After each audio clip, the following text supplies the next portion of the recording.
बिस्मिल्लाहिर्रहमानिर्रहीम। अस्सलामु अलैकुम वरहमतुल्लाहि वबरकातुहू। Welcome to online classes Iqra Huffaz boys secondary school. अज़ीज़ तलबा, आज हम आपको जो कुछ काम करवा रहे हैं वो टोटली न्यूमेरिकल और कैलकुलेशन वाला काम है, इसलिए अपने पास चंद चीज़ों का इत्माम कर लीजिए। आप अपने पास अपने पेन और कॉपी यानी रजिस्टर और कैलकुलेटर अपने पास रख लीजिए, ठीक है। इससे पहले जो काम हम कर चुके हैं वो एक तो हमने सेंटीपीटल एक्सेलरेशन पढ़ा और एक सेंटीपीटल फोर्स पढ़ा। सेंटीपीटल एक्सेलरेशन हमने आपको बताया था कि AC equals to V square upon R के इक्वल होता है, जबकि centripetal force mv square upon R के बराबर होती है। आइए अब अपने न्यूमेरिकल्स को हम स्टार्ट करते हैं। पेज नंबर 121 निकाल लीजिए। इस पेज नंबर 121 में जो आपके पास न्यूमेरिकल फर्स्ट न्यूमेरिकल लिखा हुआ है वो मैं पढ़ रहा हूं, आप लोग गौर से देखिए।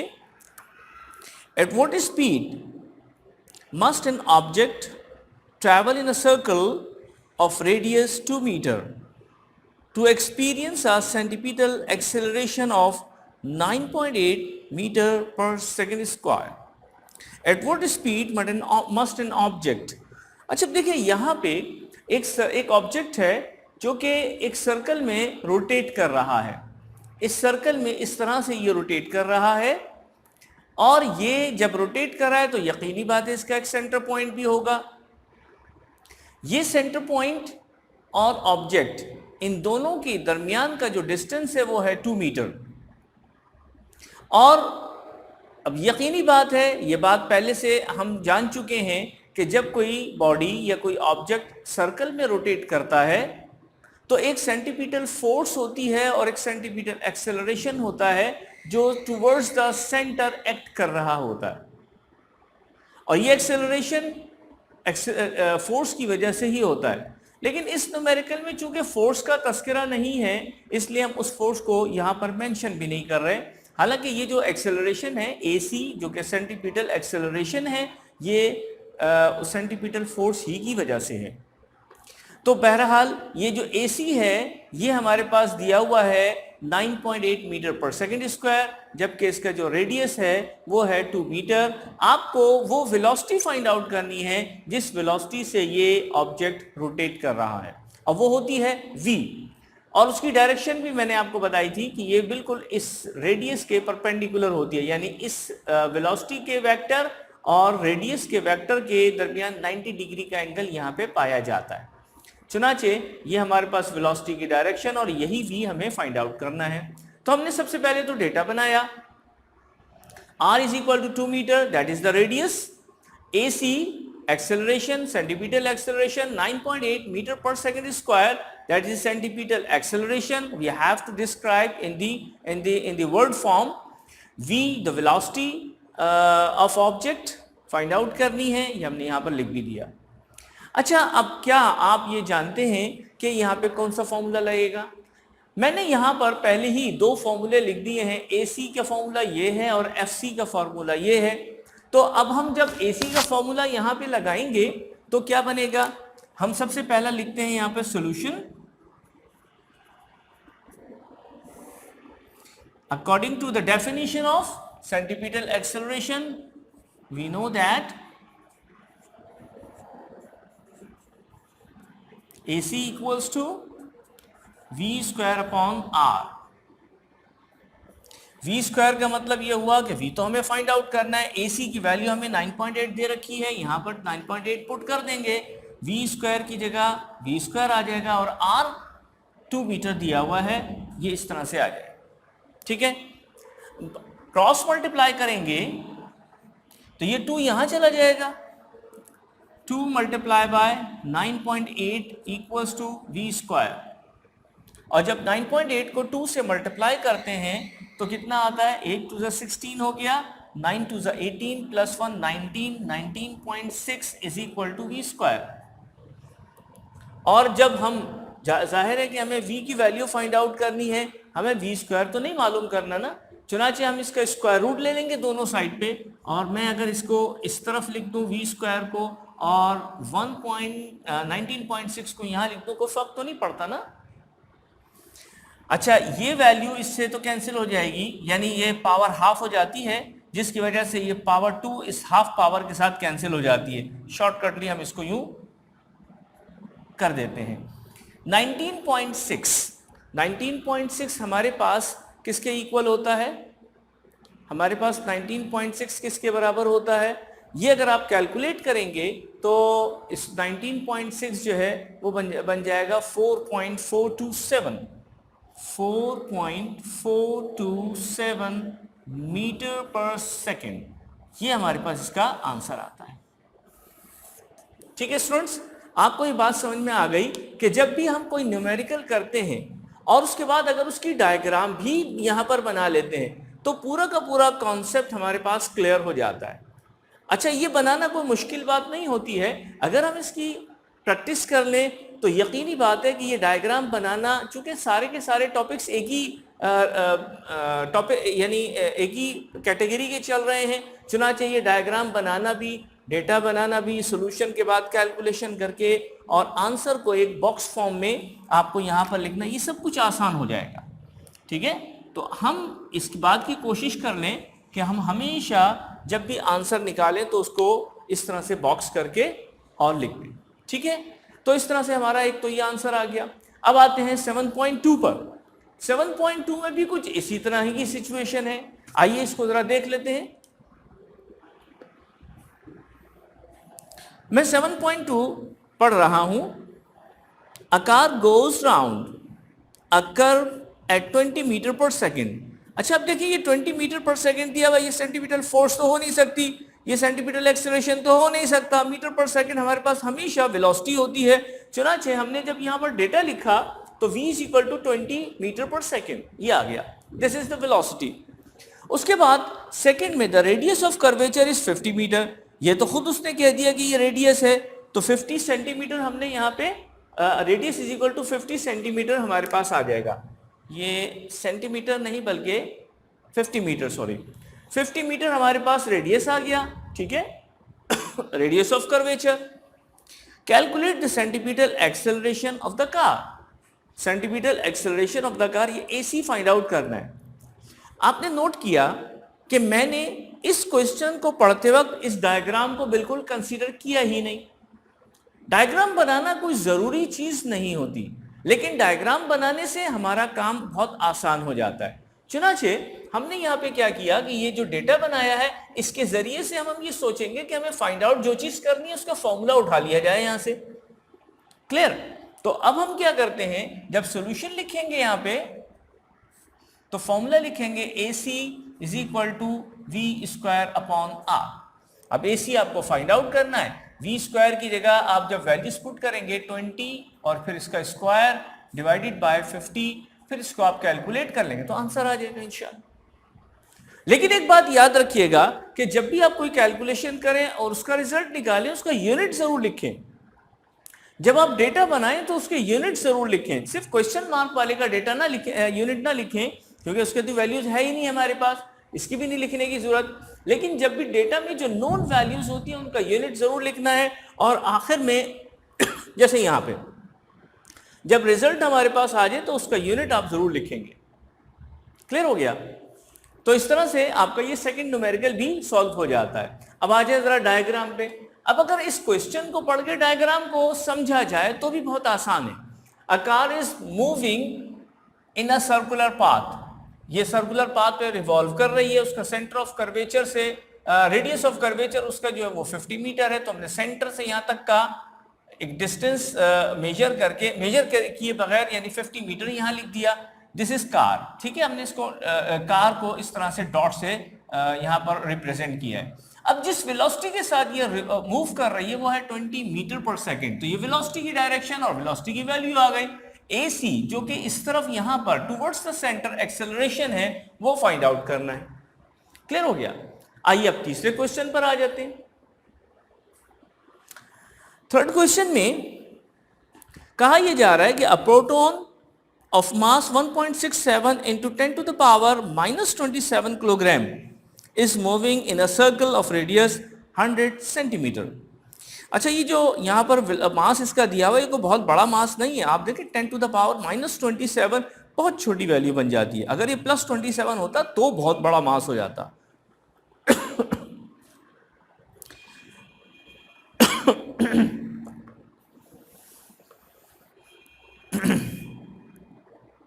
और जिस रेडियस पे ये वर्क कर रहा है वो है 100 सेंटीमीटर।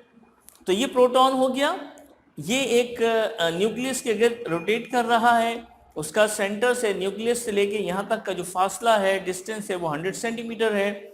ठीक है, और उसके बाद उस पर जो फोर्स अप्लाई हो रही है वो है 1 × 10⁻⁻12 न्यूटन। यानी इसको जाहिर है कि रोटेट कराने के लिए कोई ना कोई फोर्स तो चाहिए। वो फोर्स जो इसको रोटेट करवा रही है वो है 1 × 10⁻⁻12 न्यूटन। वो हमने यहां पर भी लिख दिया। ठीक है, फोर्स 1 × 10⁻⁻12 न्यूटन। ठीक है, मास ऑफ प्रोटॉन दिया हुआ है 1.67 × 10⁻⁻27 किलोग्राम। ठीक है, अच्छा, ये जो 100 सेंटीमीटर दिया हुआ था, ये सेंटीमीटर हमारे पास एसआई यूनिट नहीं है, तो इसको एसआई यूनिट में कन्वर्ट करेंगे। 100 सेंटीमीटर को अगर मैं 100 से ही डिवाइड कर दूं, इसलिए कि 1 मीटर में 100 सेंटीमीटर होते हैं, उसमें अगर सेंटीमीटर की वैल्यू को 100 से डिवाइड कर दें तो हमारे पास यहां पे आंसर 1 आ रहा है। चूंकि दोनों ही कट गए, अगर कुछ और वैल्यू होती तो यकीनी बात है वो भी कट जाती। तो हमारे पास ये अब मीटर में जब आ गया तो ये रेडियस हमारे पास क्या हो गया, एसआई यूनिट में हो गया। इसकी डिस्क्रिप्शन भी हमने यहां पर लिख दी है। अब इसकी क्या मालूम करनी है, वेलोसिटी फाइंड आउट करनी है कि जिस वेलोसिटी के साथ ये प्रोटॉन रिवॉल्व कर रहा है वो बताइए। आइए अब इसको थोड़ा सा देख लेते हैं। सॉल्यूशन लिखने के बाद हमने क्या किया, according to the definition of centripetal force. अब यहाँ सेंटीपिटल एक्सेलरेशन नहीं बल्कि सेंटीपिटल फोर्स को हम देख रहे हैं, और उसका फॉर्मूला होता है Fc = mv²/r। फॉर्मूले में Fc की वैल्यू डाल दी, 1 × 10⁻⁻12 इज इक्वल टू m की वैल्यू है 1.67 × 10⁻⁻27 मल्टीप्लाई बाय v²। हमें चूंकि मालूम नहीं है, अननोन है, इसलिए v² की जगह v² आ गया। और r की वैल्यू हम यहाँ पे 100 सेंटीमीटर नहीं रखेंगे बल्कि जो SI यूनिट में कैलकुलेटेड है वो लिखेंगे। 1 वैल्यू 1 आ गई हमारे पास। अब चूंकि v² फाइंड आउट करना है, सारी वैल्यूज को शिफ्ट करना पड़ेगा, तो क्रॉस मल्टीप्लीकेशन के जरिए से हम इसको शिफ्ट कर देते हैं। ये 1 वहां चला गया, 1 मल्टीप्लाई बाय 1 × 10⁻⁻12। इन दोनों की जरूरत नहीं है लिखने की, लेकिन चूंकि एक एक्सप्लेनेशन है इसलिए मैंने यहां पर लिख दी है, आइंदा नहीं लिखेंगे इसको। अच्छा, उसके बाद क्या हुआ, 10⁻⁻12 और ये पूरा का पूरा फैक्टर नीचे जाके शिफ्ट हो जाएगा। एक बात याद रखिएगा, जब हम क्रॉस मल्टीप्लाई करते हैं पावर के साइन चेंज नहीं होते। जब हम न्यूमरेटर से डिनोमिनेटर में किसी चीज को, किसी वैल्यू को शिफ्ट कर रहे होते हैं, ठीक है, जैसे अब फॉर एग्जांपल यहाँ पे कहीं पर वैल्यू आ गई है, इस 2 को अगर फॉर एग्जांपल ऊपर शिफ्ट करते हैं तो इस 2 की पावर को चेंज किया जा सकता है। ये बात आपने मैथमेटिक्स में भी पढ़ी होगी, और यकीनन इसमें पिछले किसी न्यूमेरिकल में हमने ये बात आपको बताई भी है कि अगर एक ही साइड पे रहते हुए, लेफ्ट हैंड साइड पे या राइट हैंड साइड पे रहते हुए, आपने अगर सिर्फ उसके न्यूमरेटर को डिनोमिनेटर बनाना है या डिनोमिनेटर को न्यूमरेटर बनाना है तो पावर की साइन चेंज होगी, और वो भी ये ऊपर नीचे की जो शिफ्टिंग है ये अंडर द रूल्स होती है, जहन में रखिएगा। लेकिन क्रॉस मल्टीप्लीकेशन में कोई अगर ये -27 है, वो कहे जी हमने नीचे शिफ्ट कर दिया, इसको +27 कर दें, तो रॉन्ग हो जाएगा।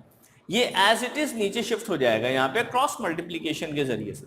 बहरहाल अब इसको फिर हम जब सॉल्व करेंगे तो ये जो कैलकुलेटिंग फैक्टर है इसको तो अलग ले लेंगे। 1 multiply by 1 is 1, 1.67 is in the denominator, and we have -27 power जो यहां पर लिखी हुई है डिनोमिनेटर में, इसको ऊपर शिफ्ट कर देंगे तो अब ये +27 हो जाएगी। ठीक है, और इक्वल्स टू v² वैसे का वैसे ही आ गया। अब मैंने इसको ये किया है कि v² को वहां शिफ्ट किया और ये पूरा फैक्टर यहां पर शिफ्ट कर दिया। ये वैल्यू कहां से आई, 1/1.67। इसको कैलकुलेट कीजिए कैलकुलेटर से, तो 1 डिवाइडेड बाय 1.67 0.5988 बनती है, और भी आगे वैल्यूज है, हमने 4 डिजिट्स तक इसको ले लिया। उसके बाद क्या किया, चूंकि बेस सेम है इसलिए पावर जेड हो जाएंगी, तो -12 प्लस 27 हो गया, 10 की power 10 to the power -12 plus 27 हो गया, जो कि आगे जाके 15 बन गया। अब उसके बाद यहां पे क्या हो रहा है कि चूंकि हमें v स्क्वायर की वैल्यू नहीं चाहिए, v की वैल्यू चाहिए, जैसे हमने यहां पे स्क्वायर रूट लिया था बिल्कुल इसी तरीके से यहां पर भी स्क्वायर रूट ले लेंगे। स्क्वायर रूट लिया तो ये स्क्वायर इससे कैंसिल हो गया, यहां पे बच गया v। ठीक है, अच्छा ये जो एक वैल्यू आपके पास आ रही है इसको थोड़ा सा टेक्निकली देखना होगा। ठीक है, मैं इसको यहां पे मिटा के और फिर इसको कर रहा हूं, आप जरा गौर से इसको देखिएगा।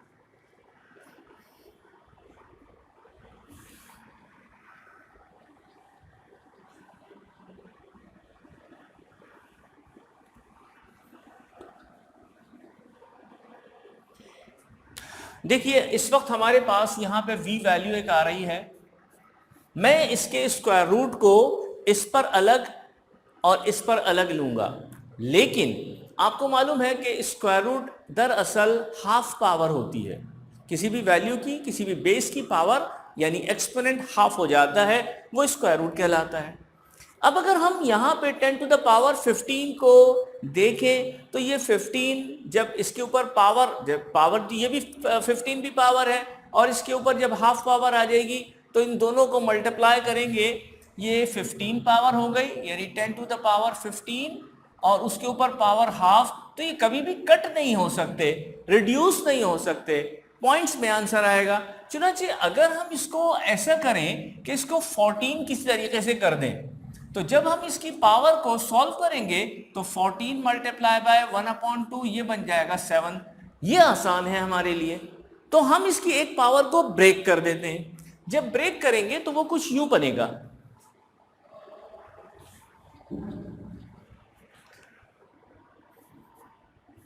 इस पर सेपरेट किया इसको 0.5988 और एक 10 पावर इसमें से ब्रेक कर दी और 10 टू द पावर ये 14 रह गया।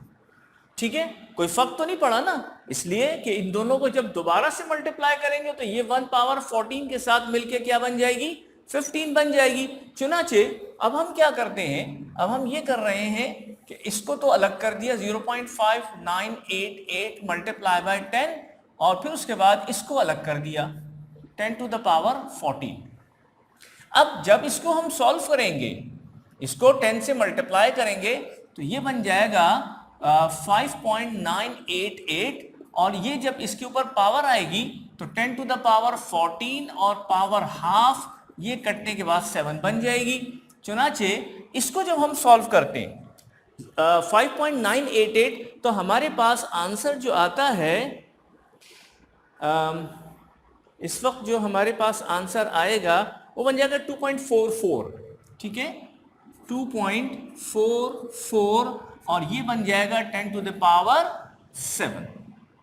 ठीक है, इस तरह से v की वैल्यू कैलकुलेट होगी। तो आपने देखा कि इसको थोड़ा सा आम तरीके से नहीं बल्कि बहुत खास तरीके से इसको मैनेज किया गया है। अब चूंकि ये वेलोसिटी है इसलिए ये बन जाएगी मीटर पर सेकंड, ये लिखना बहुत जरूरी है।